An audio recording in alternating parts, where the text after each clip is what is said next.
siya mamana ang atopic eczema or atopic dermatitis. It is now becoming a very common problem.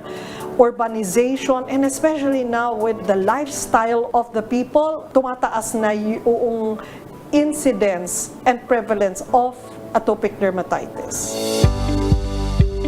Pinapayuhan ng lahat na maging maingat hindi lang sa ating mga kinakain, kundi sa iba't ibang faktor na maaaring makapag-trigger ng onset ng mga hereditary diseases, katulad ng atopic dermatitis na isang uri ng sakit na maaaring mamana.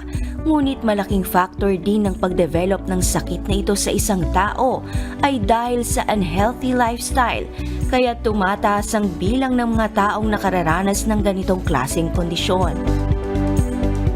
Maraming mga bata worldwide that are affected by atopic dermatitis. Can you imagine worldwide as much as 30% already have that problem of atopic dermatitis?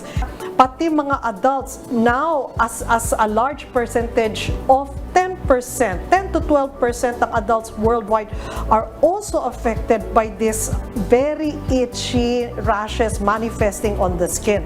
Ang tamang nutrisyon at sapat na pag-inom ng tubig ay malaking tulong upang maiwasan ang paglala ng sakit sa balat.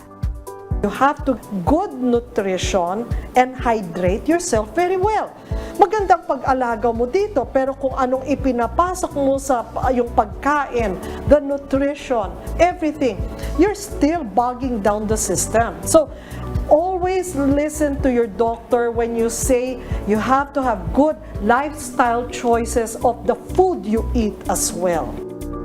At para mas maintindihan pa ang mga impormasyong ukol sa atopic dermatitis, inaanyayahan namin kayong manood ng programang Doctors on TV ngayong linggo, alas 7 ng umaga, dito lang sa UNTV.